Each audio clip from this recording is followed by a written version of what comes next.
What if Squid Game was real in the 1700s? Imagine the year is 1743. You owe £40 to a merchant about 6 years of wages. You cannot pay. Tomorrow morning, the constables will drag you to Debtors' prison, where you will die slowly of disease and starvation. Your wife and children will be sent to the workhouse. Tonight, a stranger in a black tricorn hat knocks on your door. He offers you a choice: prison or a game. Win the game and every debt is paid. Everyone. Lose and nobody will remember your name. This is what Squid Game looks like in the 1700s, and it's more historically plausible than you think. Before we begin, understand the setting. The 18th century was brutal. Debtors' prisons were real, common, and often a death sentence. Charles Dickens' own father was imprisoned for unpaid debts. Public executions drew cheering crowds of thousands. Bear baiting, dog fighting, and duels to the death were popular weekend entertainment for the wealthy. Human life was cheap, especially poor human life. Now add one more historical fact. Secret aristocratic clubs actually existed. The Hellfire Club in England. The Venetian mask societies in Italy. Men of extraordinary wealth and no oversight meeting in hidden mansions to indulge in pleasures forbidden by church and king. The pieces are all there. Only the game is missing. The invitation arrives in the dead of night. A letter sealed with crimson wax bearing a skull flanked by playing cards. The words are formal, almost polite. You have been chosen. A carriage will arrive at midnight. You will be blindfolded. You will be transported to a private estate. There, you will compete in 6 games against 9 and 40 other debtors. The winner receives £10,000, more money than you could earn in 3 lifetimes. The losers will not return. There is one more detail. You have 1 hour to decide, and if you decline, the carriage leaves without you. This was your only chance. The carriage is real. The blindfold is tight. The drive takes hours through country roads you cannot see. When the fabric is removed, you stand in the courtyard of a manor house larger than any cathedral you have ever seen. Lanterns burn in every window.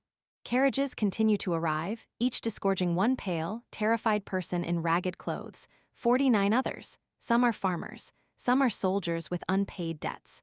Some are educated men who gambled their fortunes away. All are desperate.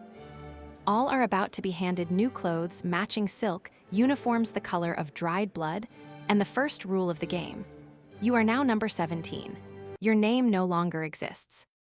Above the courtyard, hidden behind mirrors and tapestries, the audience watches. These are not ordinary nobles. These are the wealthiest men in Europe, those whose fortunes allow them to buy and destroy human lives without consequence. They wear gold-leaf Venetian masks and powdered wigs. They sip champagne older than you are. They have each paid 10,000 guineas for a seat. The prize money is nothing to them. Their profits come from the side wagers. Which of the 50 will survive Game 1? How many will make it to Game 3? Who will win?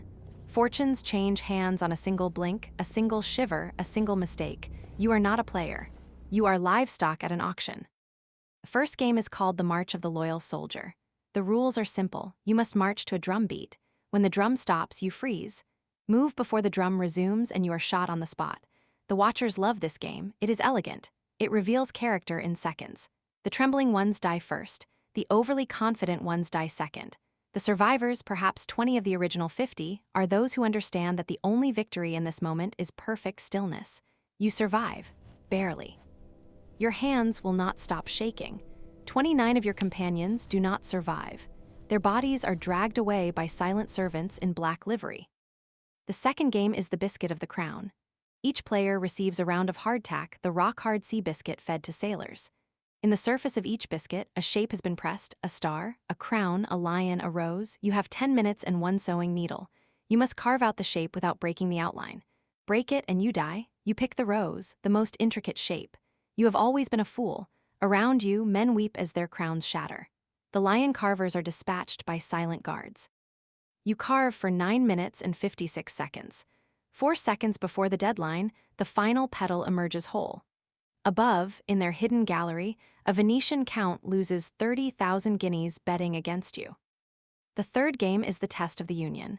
You are divided into teams of 10, each team at opposite ends of a great rope. Between the teams, a pit 20 feet deep lined with iron spikes. The rope is strung across the pit. Whichever team is pulled over the edge falls. You have the oldest soldier on your team, a veteran of the War of Austrian Succession. He whispers that the trick is to drop to the ground on his signal, then rise together. It works. You win. The other team screams as they fall into the pit. One of them grabs your teammate's ankle on the way down. Your teammate does not survive. You do.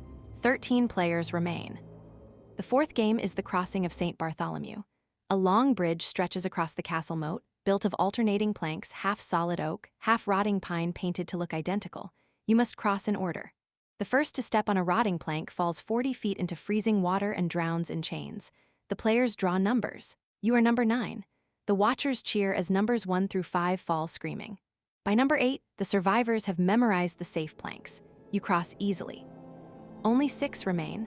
Above, champagne is poured. The final game will be tomorrow. That night, the survivors sleep in silk sheets. You cannot sleep. You think of your wife, your children, the tradesman who will seize your home tomorrow if you do not return. You realize something terrible. The aristocrats who designed this game have already made more money than the prize they are offering. Every death has been wagered on. Every success has enriched someone you will never meet. You are not playing a game. You are the ball in their game. And the worst part is, you know now that you will do anything to survive. You have already become what they wanted you to be. The final game is the duel of honor. 6 became 2 at the dawn after a night of whispered plots. You stand across from a man named Thomas who was once a soldier. You have both been given matching rapiers.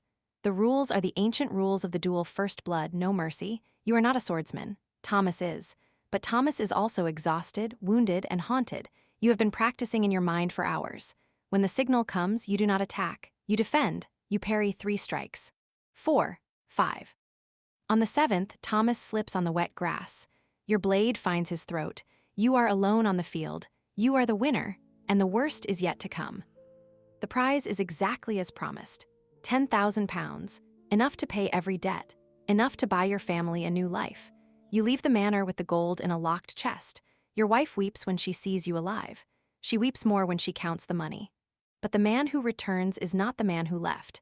You know now what human beings are capable of. You know that somewhere, in a marble room you will never see, old men with golden masks are already planning the next game. Other debtors, other desperate fathers, other tomorrows. The game did not end when you won. It only begins again. And every year, on the anniversary of your return, a black carriage passes your new home on the country lane. Slow, watching, reminding you that you belong to them now. You always did.